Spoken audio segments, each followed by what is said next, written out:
to this session. We also have faculty from the School of Applied Computational Sciences and staff as well. I welcome you. More importantly, I want to welcome our speaker this morning, who has flown all the way to Nashville, Meharry School of Applied Computational Sciences. Dr. Simon Proctor, we welcome you to our institution. We thank you for agreeing to inspire our students. And I want to give this juncture to Mr. David Lockett, who is going to introduce Dr. Simon Proctor.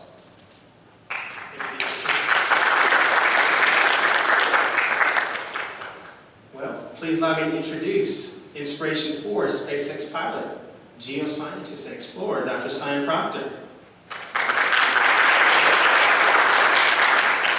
Hi everyone, it's a real pleasure to be here to share my Space to Inspire story with you. And who here wants to be an astronaut?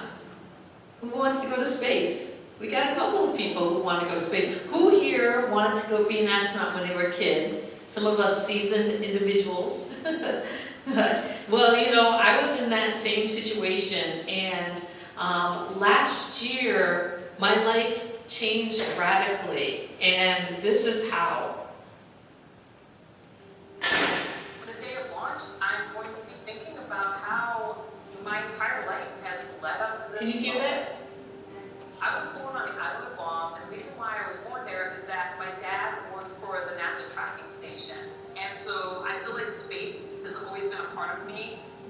When I got that call, that Zoom, and Jared was on there, and he said that, you know, they picked me for the prosperity seat, that I was going to go to space with him and be part of the Inspiration 4. It really was like getting the golden ticket for Willy Wonka. Everything in my life finally came into focus, and I realized that it was all about this moment in time. I won the prosperity seat for Inspiration 4, and I did that not as a geoscientist or an explorer or an analog astronaut, which are all on my resume. I actually won this as a poet and an artist. We are striving for that Star Trek generation, that idea of a just, equitable, diverse, and inclusive space, or a Jedi space. I'm going to be the first Black female pilot of a spacecraft ever. And to me, that just blows me away. And I want to encourage the next generation to dream that this is possible. And a Jedi space, that's what that's about. I'm Dr. Simon Proctor, and I'm the mission pilot for Inspiration 4.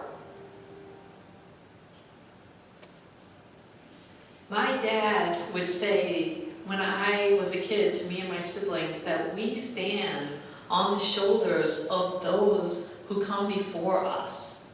We all have a family, a family tree that isn't built on your actual family, but instead they are the people who have inspired you or have led the way for you to be able to go on and do amazing things in your life.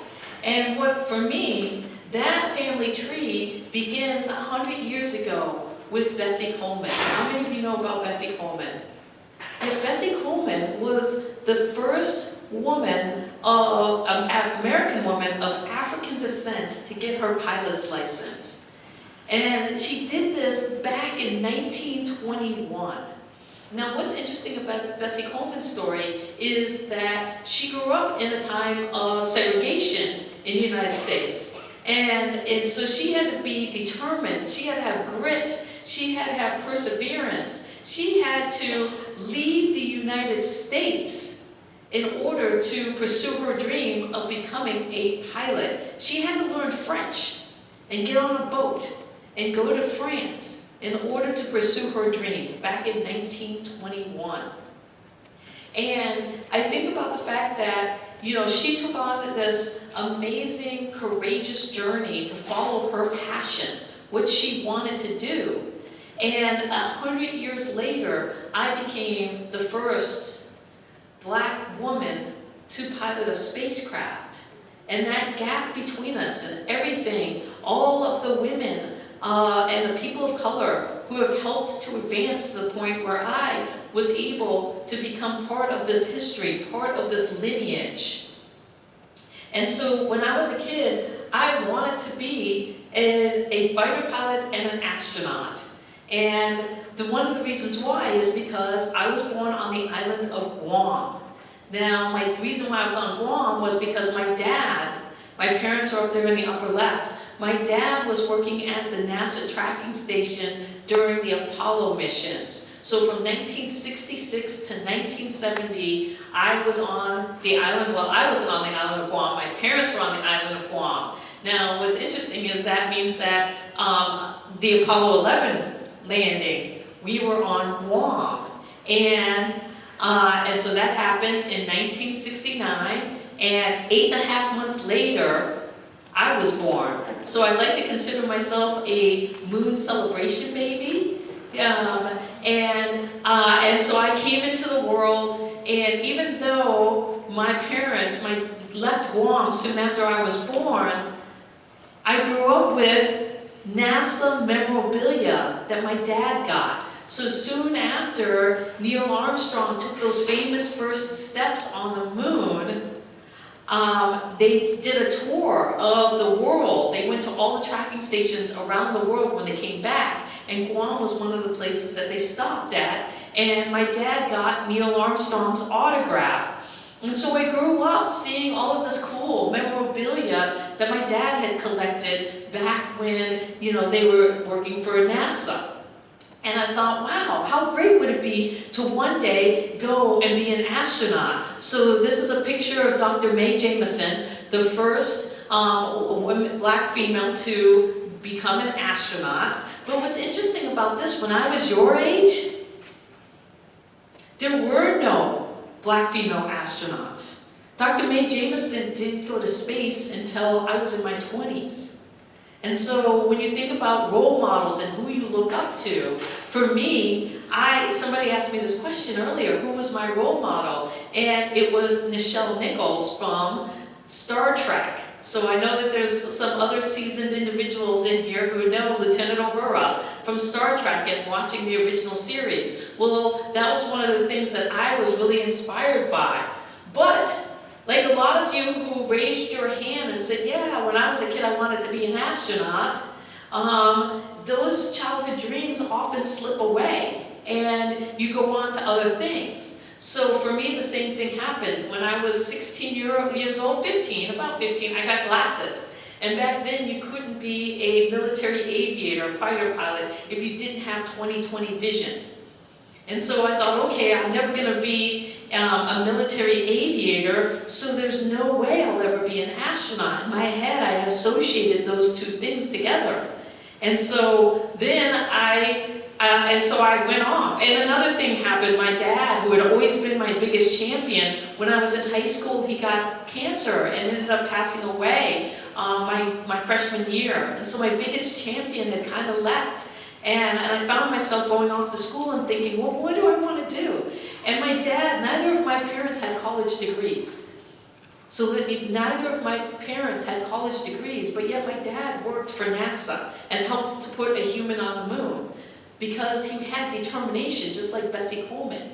He self-taught himself the math and the science that he needed to be able to be successful and to do the things that he really wanted to do.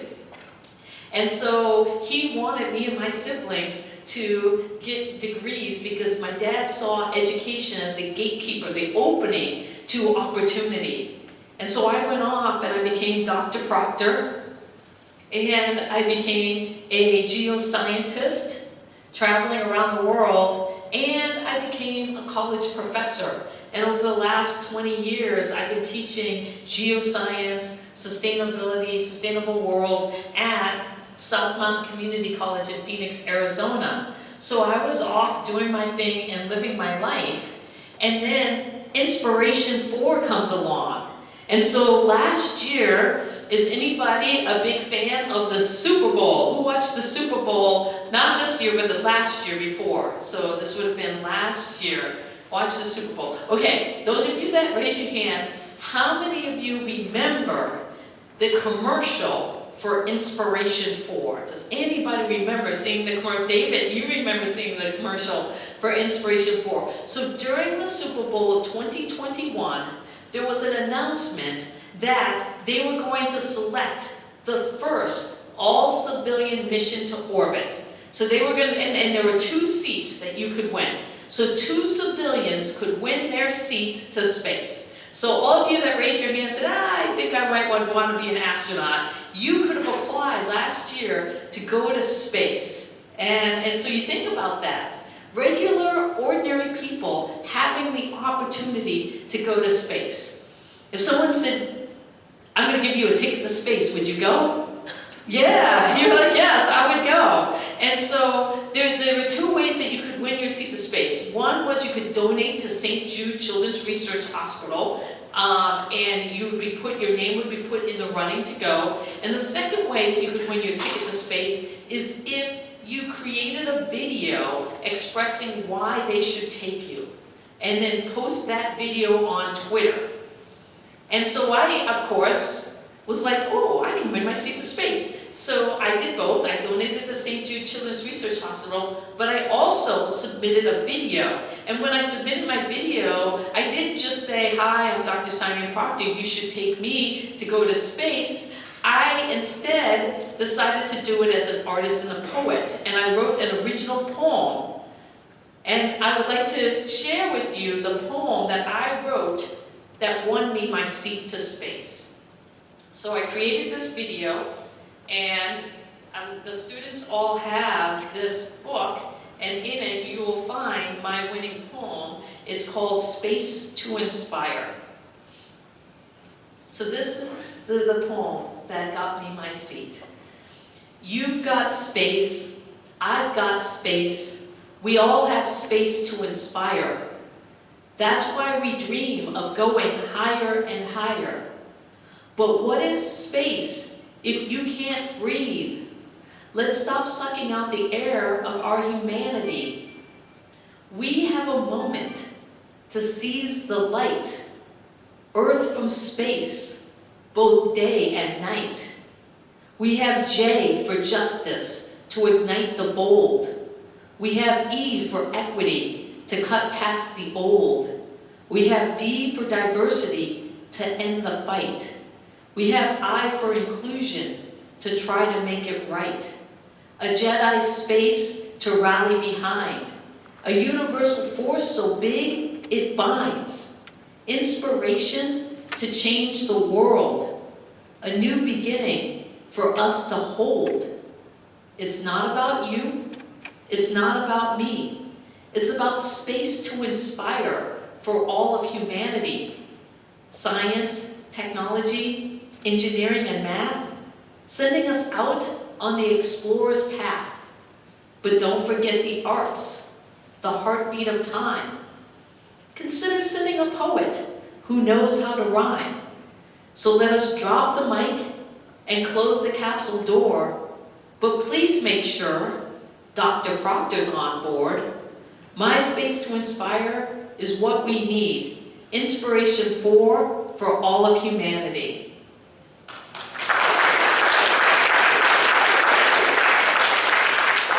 So you can imagine entering a contest to fly to space. And so I put my video, I told myself that regardless if they select me creating this video and sharing my poetry was a win.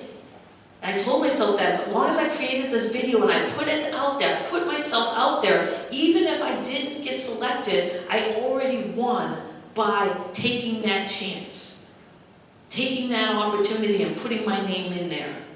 And, of course, I was pleasantly surprised when I did win. And I won as an artist and a poet. During COVID, like all of us, our world changed in 2020, where we were stuck at home and we couldn't go out. And for me, travel had always been my #1 hobby. Who here wants to travel around the world and see things, right? And so ever since I was a kid, all I wanted to do, one of the things was travel and see the world, and I got to do that as a geoscientist.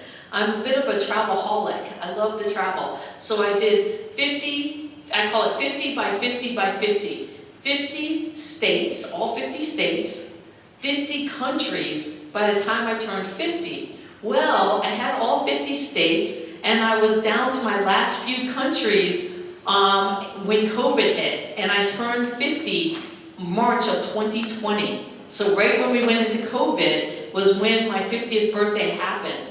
And so I found myself at home and wondering, well, what am I going to do with all my time? And so creativity and your imagination can open up all kinds of opportunities. So I became an artist and a poet during that time.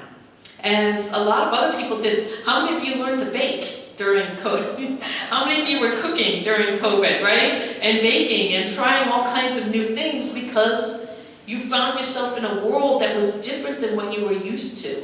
And so for me, I became an artist and a poet. And then Inspiration 4, I got selected as that. And so this video I want to play for you explains what Inspiration 4 is. The reason I started SpaceX was to get humanity to Mars. We were trying to make the greater space accessible to everyone, and ultimately making science fiction not fiction forever. What they're about to do will change the game entirely. 4 civilians are going to space. They will orbit the Earth for 3 days on their own. You know, my dream of always wanting to go to space. I want to let you know that I got selected. They start telling me about this all-civilian mission to space. How many astronauts are going? And that's when she said, none. Haley was diagnosed with bone cancer. I haven't died, and I'm not going to die. Having cancer made me who I am. My dream is to be a nurse. I'm getting to show them what their life can look like after cancer. If I can do it, you can definitely do it. Went upstairs after the phone call, though, I told my wife, "If you're gonna ride a rocket," and she just, what? I don't think I'll think about the worldly impact this mission is going to have until Chris is back on the ground. I'm like, why would they choose me? But my dad instilled this idea in me that I could do anything. I'm commander of Inspiration 4. No matter what, I'm a father first, and that comes with a great deal of responsibility. What does this mean? We're 25 times the speed of sound, we're 17,500 miles an hour. Oh, wow. Yeah. It's getting real. Our mission to space had to serve a bigger purpose, which is why it's a $200 million fundraising campaign for the St. Jude Children's Research Hospital. There have been 3 Black female American astronauts who have made it to space. I will be number 4. Start thinking about what could happen and the risks that are involved.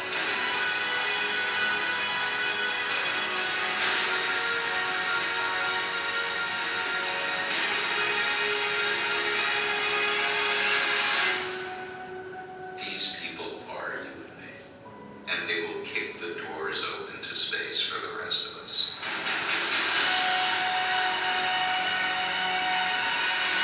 This is where we're going to live for 3 days. Home sweet home?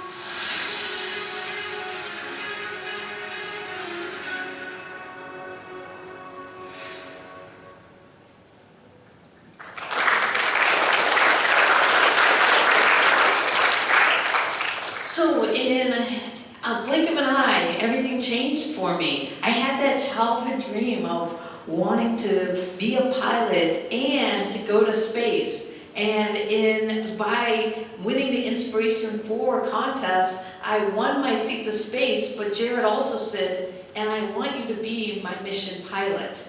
And I said, okay. I'm like, what? I flew a Cessna 172 because I had my pilot's license, but to go to a Dragon capsule, a whole nother thing. And so in March of 2021, I found out that I was going to space, and 6 months later, we launched into space. So in 6 months, I had my training to become the mission pilot. And it was an amazing yet very stressful time of my life. It was amazing because I was with my crew and I was doing all of these awesome things. But it was also very stressful because I knew that I was going to be the first woman black pilot.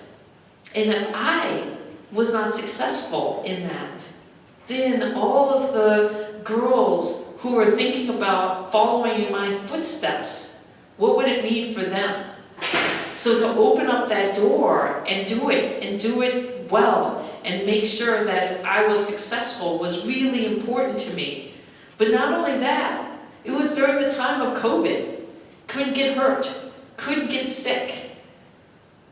All of those things. And so it's kind of like, when I told my family in the video and I said, I won my Seek to Space, and they're like, oh my goodness, and everybody's like, whoa. It's almost like the Olympics where you make the Olympic team, but you still have to compete for the gold, right? And so everybody's cheering for you because you made the team, but you're like, wait, I still have to perform and I have to get the gold medal. And so all of the training was amazing, but it all came down to that moment of successfully going to space and returning.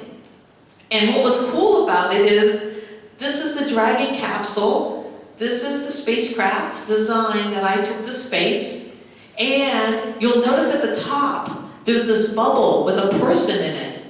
SpaceX, that's normally where you would dock to the International Space Station. So that spacecraft was designed to go to the International Space Station and dock with it right where that dome is. But our mission wasn't to go to the International Space Station. Our mission was to go to space in orbit for 3 days successfully and then come back. So SpaceX said, how would you like the largest window? How would you like a big domed window in that spot?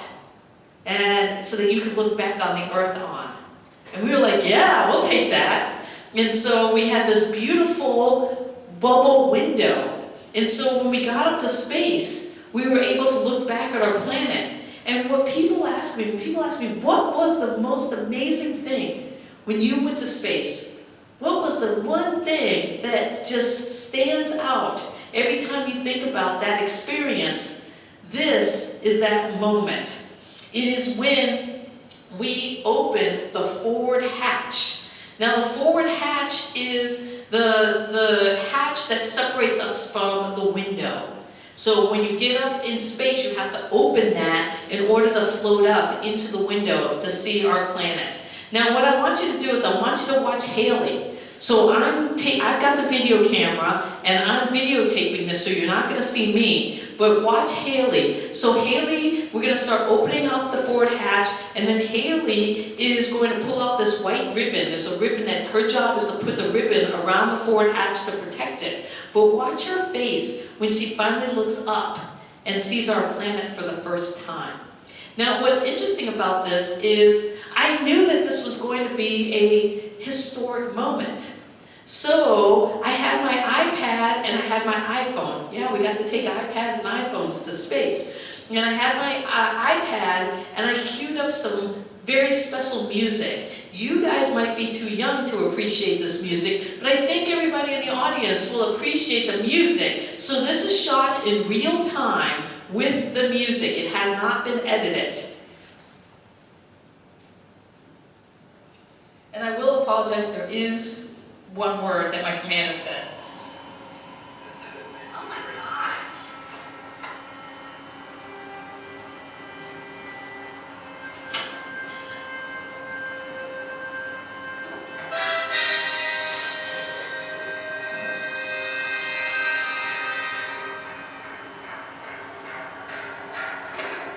There are dampers, so you can't move the forward hatch. It moves slowly, it doesn't move quickly. So Haley's getting the ribbon out. Watch her face.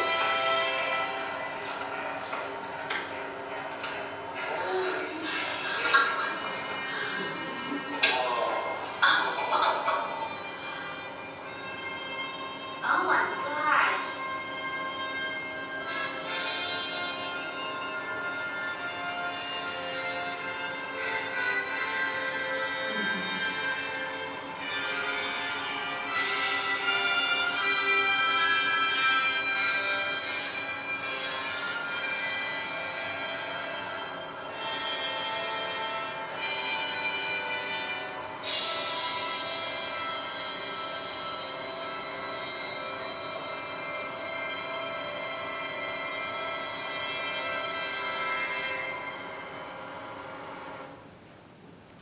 That was our first real good look at our planet Earth from that perspective. We were 595 kilometers up, so we were well beyond the International Space Station, further in space than people had been in decades.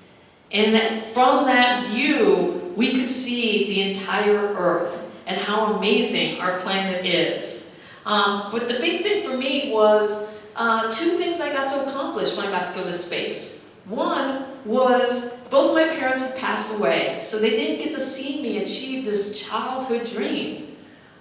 But I got to bring my dad's Neil Armstrong autograph to space and float it. And so that was a real special moment for me. And as an artist and a poet, I got to paint in space. So I drew and painted that entire piece on the right while I was in orbit for 3 days. But what I long for, what I miss, is that beautiful perspective of our planet. I miss what I call earth light on my face. Earth light. So what is earth light? Moonlight.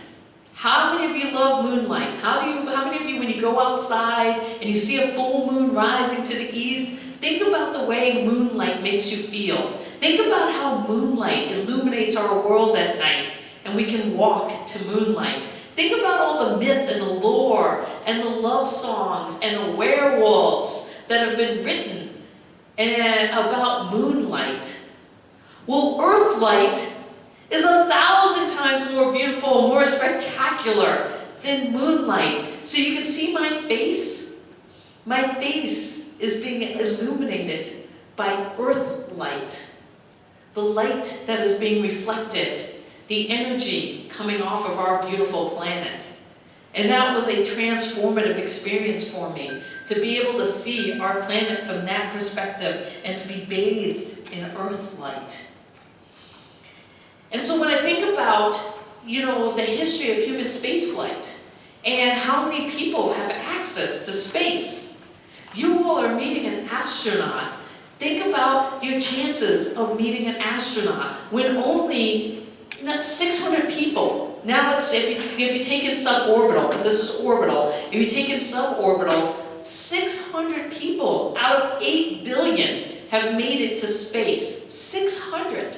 And out of that 600, 11% women, small percentage of women. And then if you take that and you think about people of color, very small number of people. And then who's gone to the moon? All white males. 12 have gone to the moon. And so when we talk about space for everyone, how do we get to that spot of having representation? When you talk about, for me, what's next?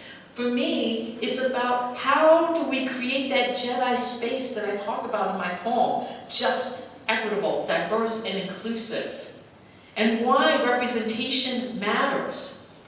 And so 3 women of color preceded me. We have Dr. Mae Jameson, Joan Higginbotham, and Stephanie Wilson. Then I flew to space as the first civilian. The 3 of them are NASA astronauts. And right now, we have Jessica Watkins up on the International Space Station. The first African-American woman ever assigned to the International Space Station. And the space station has been around for 20 years. And we now have the first black woman up in space on the International Space Station. And so, yes, it's amazing. And she's a geologist. I just gotta say, she's a geologist. And so when we're talking about Artemis and going to the moon, and how NASA's saying, we're gonna put the first woman and the first person of color on the moon, I'm like, you can check both of those boxes right here. Just send Jessica or Stephanie. So we'll see what's going to happen when they send that first person to the moon. But for me, that idea of the just, equitable, diverse, and inclusive space, or what I call a Jedi space, How do we create a Jedi space out there, but also here on Earth? When we're talking about creating a Jedi space out there, commercial space is the way to go. And the reason why I say that is, when I look at this photo right here, last year was the first flights for commercial space. SpaceX, Blue Origin, and Virgin Galactic. The three of them started flying last year in 2021. These are all Blue Origin flights. In every single one of these flights, somebody was either given or won their seat to space. At least one person in every single one of these pictures was either given or won their seat to space.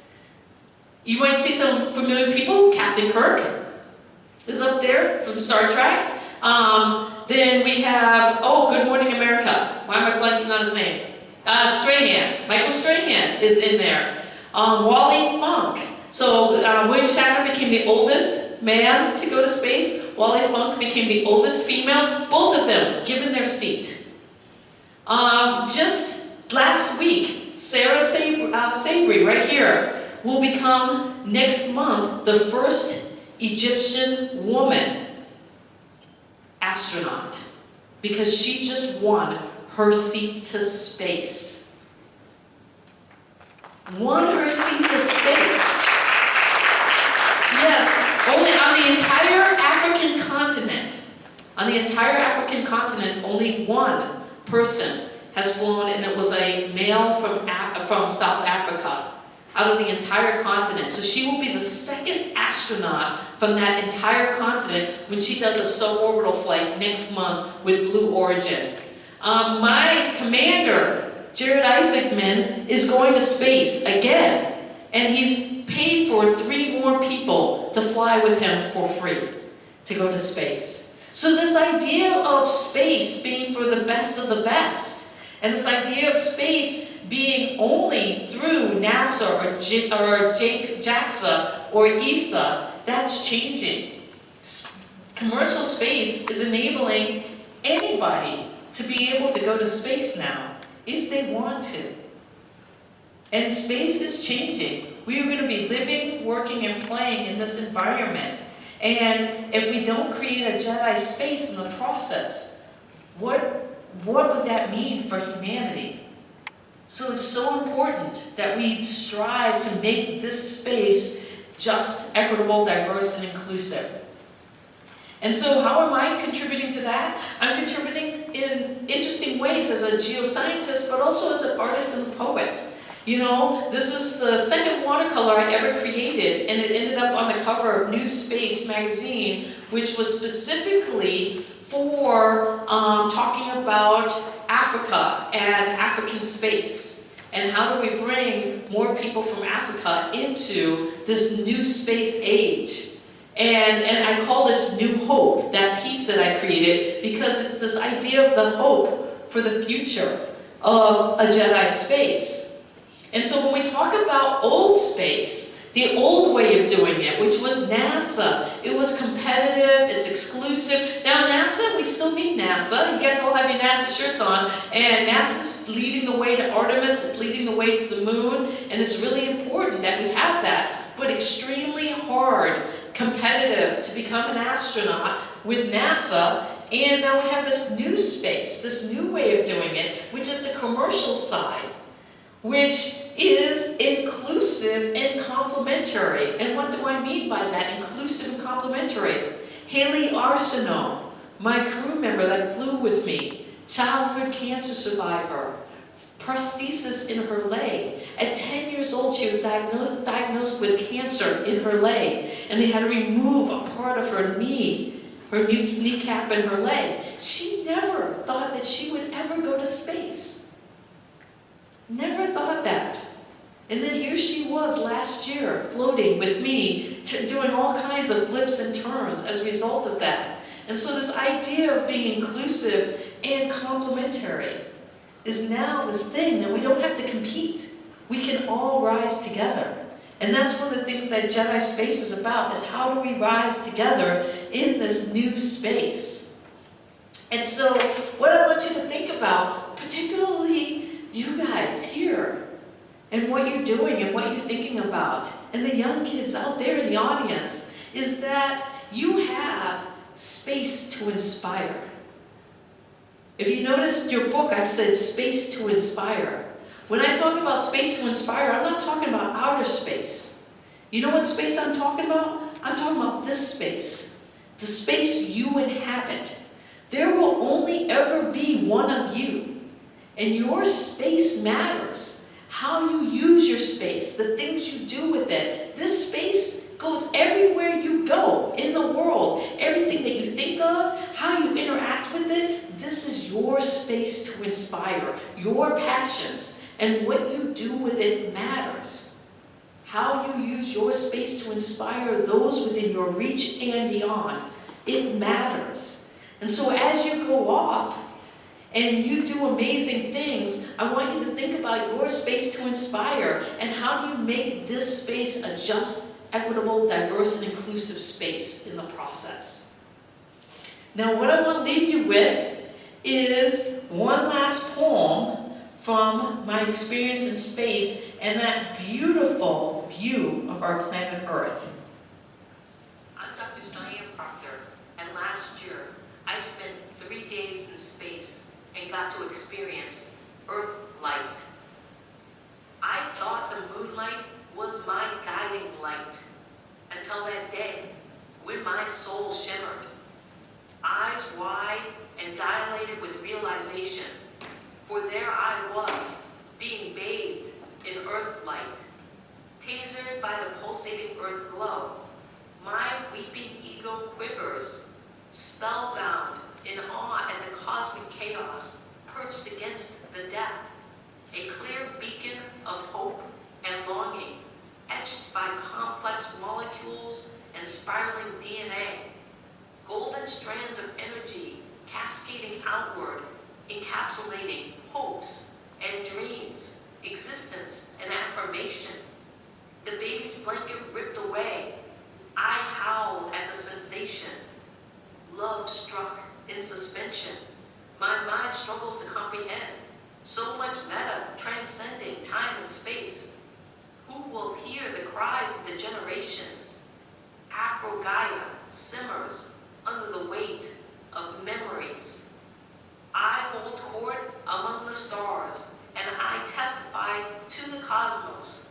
All our hopes set adrift. Let us be set free in a sea of forgiveness for what we have not seen. If only we could all be baptized by earth light.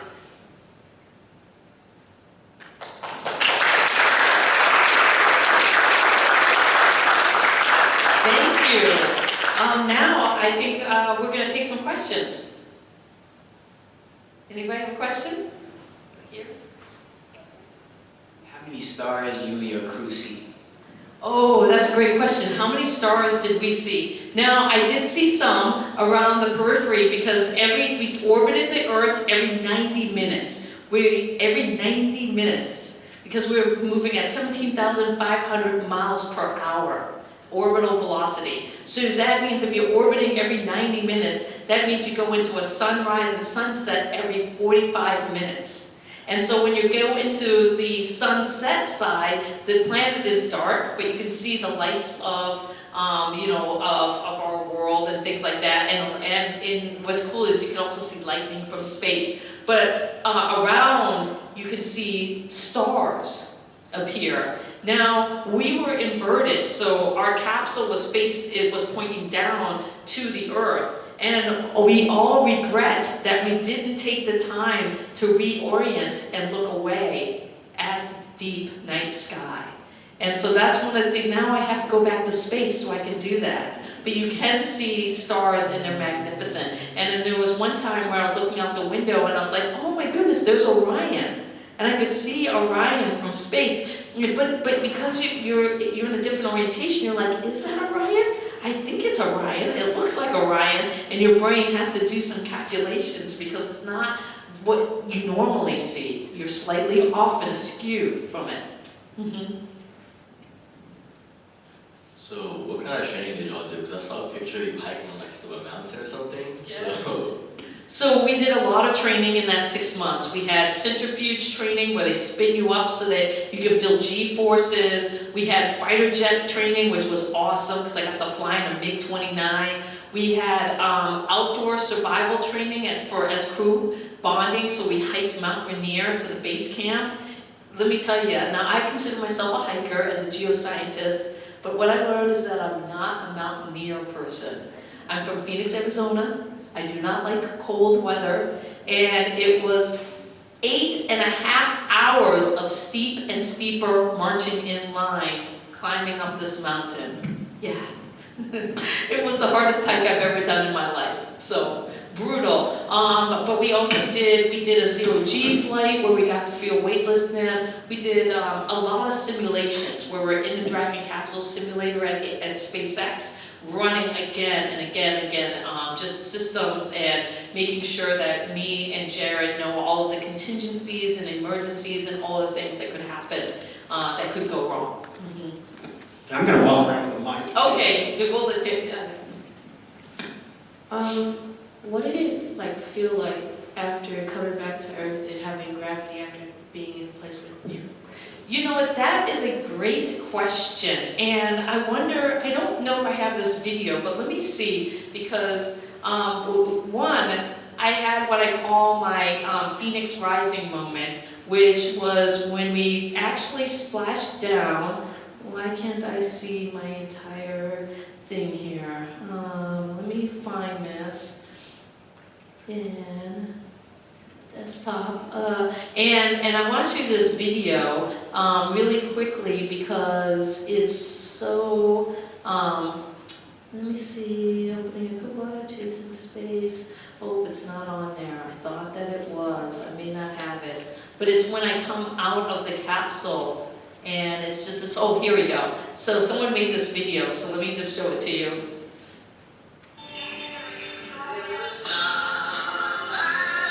Oh, you can't see it, hold on. Let me see why the video is no longer, well, I think it's, let's see if it comes up here. Because, let me escape PowerPoint, quick PowerPoint. See if the desktop comes up now. Oh, there we go. Okay, so one of the greatest moments was when we splashed down. We had a splashdown moment in the Atlantic, and you know, you land, and I was so happy because I did it. I won the gold. Me and my crew won the gold. We went to space, we trained for 6 months, we lifted off, we orbited our planet, and we came back successfully.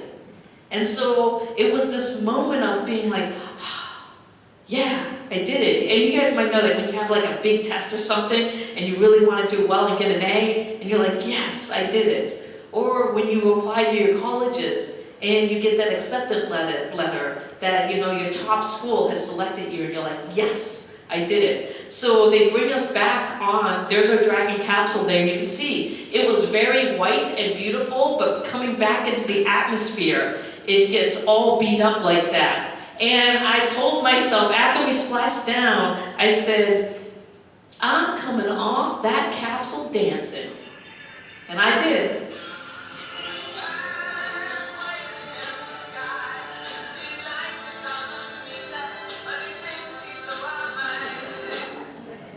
So for me, coming back, and because we were up there for 3 days, if we'd been longer, our ability to maybe walk might have been degraded, because the longer you stay in space, the more your bones start to break down if you're not exercising all the time, because you don't have the weight of gravity.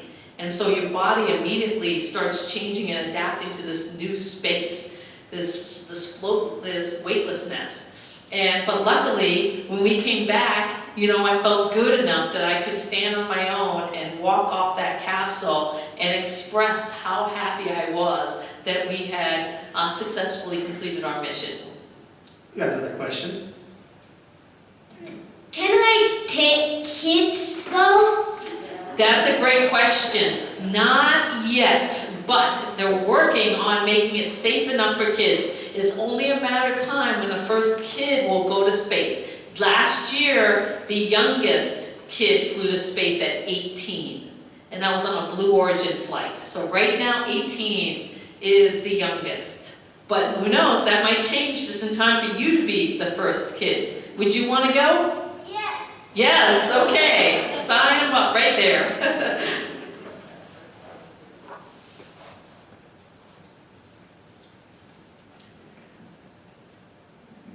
How was food up there? How did that work? You know, it was really interesting because in the beginning, when we were working with SpaceX, they had us do a taste test of the food they wanted to serve us. And we all went, because it was all like healthy, there were those meal cubes, all the nutrition that you could want in a cube. No, it did not taste good at all. And so they had all this like weird healthy food that none of us were used to. Now think about this. If you're going to go into the most stressful environment you've ever been in, what would you want to eat? What would you want to eat? Ice cream. You know, like cookies, pizza. Pizza's my favorite food. So we rebelled against the first, offering. And then what did SpaceX do? Because they're amazing, they came back with pizza! And I had pizza, cold pizza in space. I had the best BLT, bacon, lettuce, and tomato sandwich in space. I loved it so much. And M&M's, Skittles, olives, cheese. And so SpaceX listened to us, and they knew that we were only going up for 3 days. So the nutritional value, we didn't need the same nutritional value as an astronaut that's going to the International Space Station to live for 6 months. So it was more like a backpacking trip or a camping trip where you could go and, they knew that if we ate, pizza, it wasn't going to be a big deal, but it was going to be psychologically good for us. Because food and mood are linked together. If you put people in an extreme environment and then give them food that they hate, talk about being hangry people, right? And so that food and mood is so important, and they listened to our feedback and gave us awesome food to eat. Thank you. How did you guys use the bathroom? Suction. Lots of suction. Now the thing about, in space, everything floats because you don't have the gravity that's pulling on you, pulling things down. So if you were to take a water bottle and squeeze it out, it will form a blob here and just float. Well, same with bodily functions. If anything comes out of you, it's just going to float. So how do you take care of that? By having a suction. And so you build a bathroom that's got suction as part of it.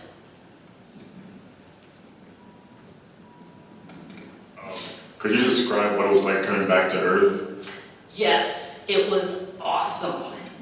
Slightly terrifying, but awesome.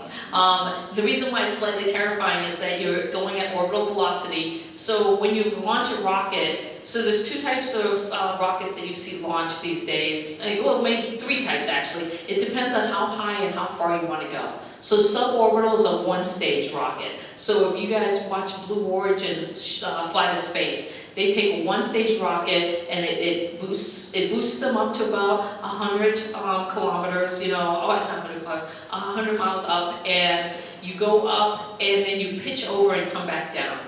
And it takes only a couple of minutes to do that, right? But if you're doing a 2-stage rocket, that first stage will get you up into orbit. So for us, it was 200 kilometers. And but as you're going up, you pitch over, and then you kick off your first stage, and that's the booster that comes back and lands. SpaceX sticks the landings now on those.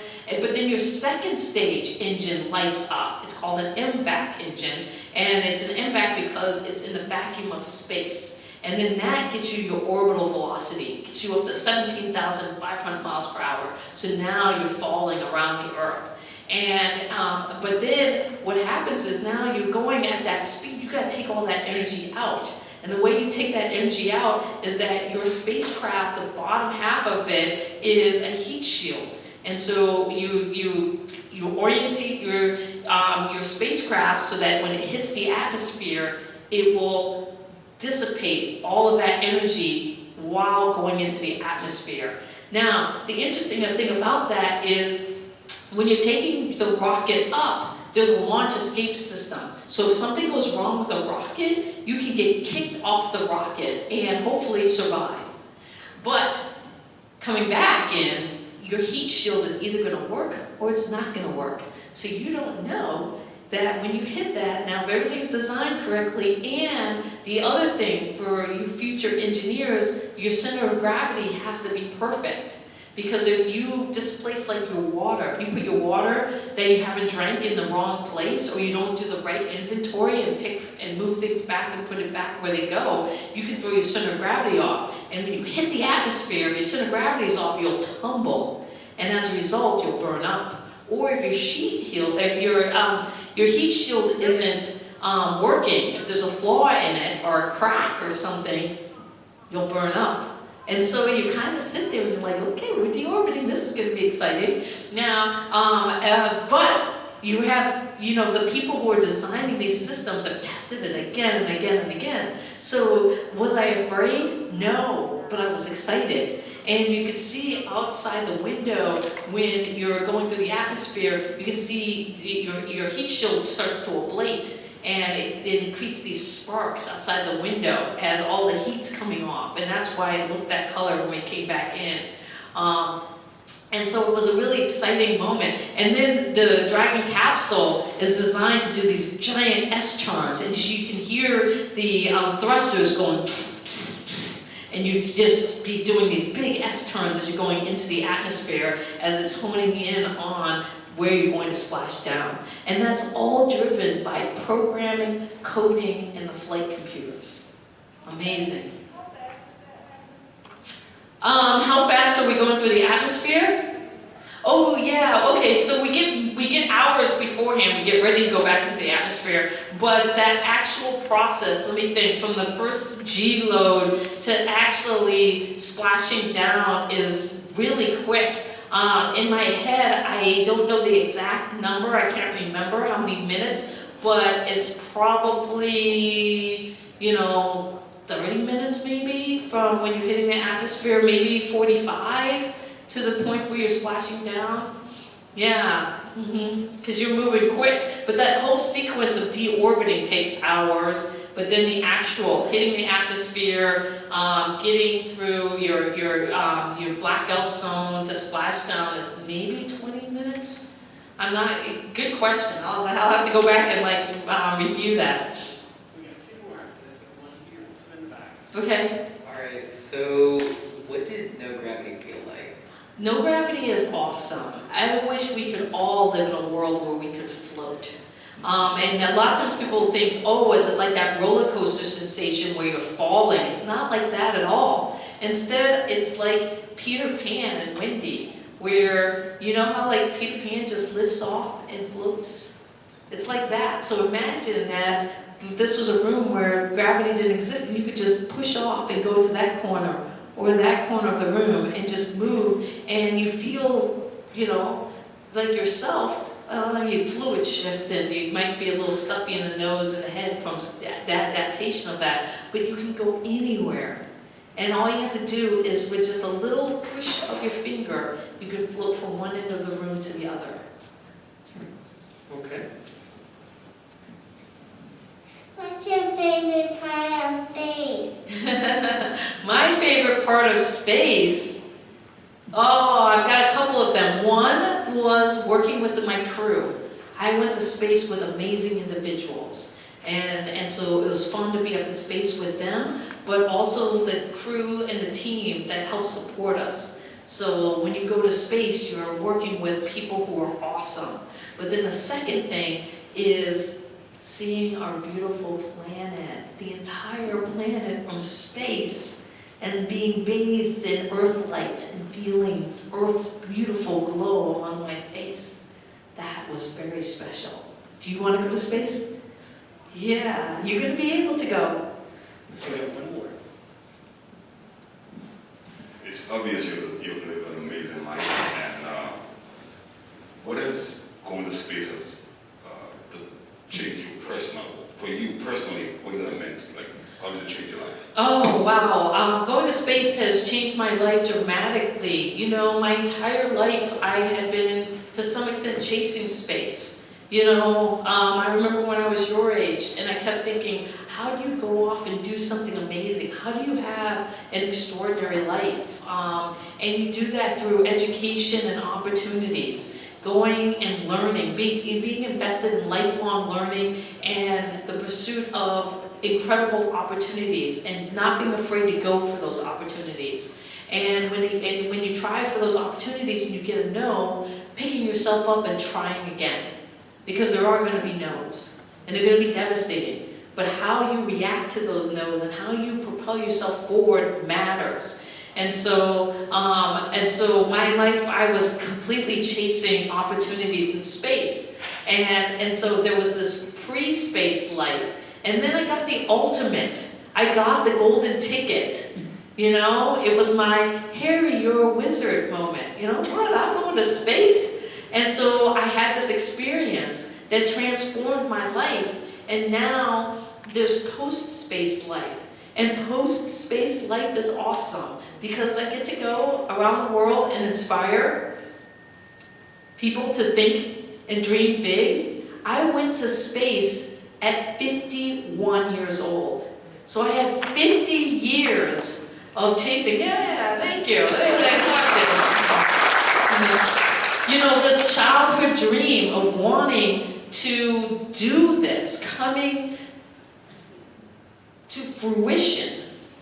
And so a lot of you, the seasoned individuals out there, the moms particularly, you know, your dreams. Don't give up on those dreams. I know you put a lot of energy into the raising good humans, raising kids, and that's important.